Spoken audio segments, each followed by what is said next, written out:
Welcome back. My final tipping point tonight, let's stand up to sexism. This final point is dedicated to the feminist ladies of the American Association of University Women. They're waging a campaign across campuses nationwide to hashtag stand up to sexism by calling out microaggressions, complaining about their salaries, and whining about men. Let me show you a better way to stand up for women. You feminist ladies, you stand up by calling out microaggressions that hurt your feelings.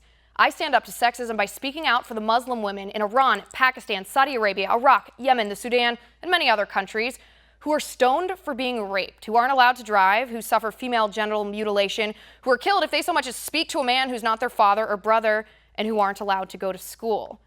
You feminists stand up by whining about implicit bias. I stand up to sexism by fighting for the 29 million baby girls who've been aborted in our country since Roe v. Wade.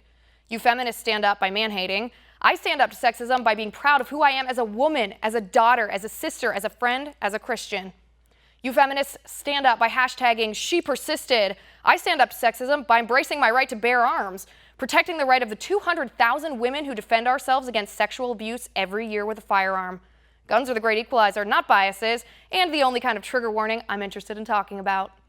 You feminists stand up by worrying about being labeled emotional or bossy. I stand up to sexism by speaking out for the 19 Yazidi girls who were burned alive in a metal cage for refusing to be the sex slaves to ISIS, and speaking against the radical Islamist ideology that deems that barbarism okay.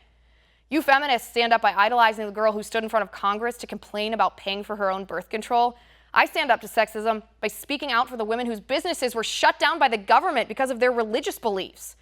You feminists stand up by telling me if I don't support your radical abortion-first mentality, I'm not a real woman.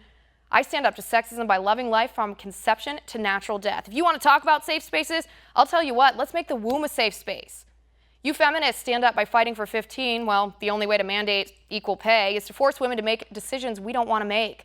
I stand up for real women's choice. You feminists stand up by claiming you don't owe the patriarchy a thing by voting as if your lady parts depend on it. I stand up to sexism by voting with my mind, as if the freedom and prosperity of my nation depend on it, because it does. And that's my final point. You can reach me on Twitter at Liz_Wheeler. If you liked the show, please send me an email at oann.com/contact. In the meantime, catch us live here tomorrow at 9 p.m. Eastern, and until then, have a good night.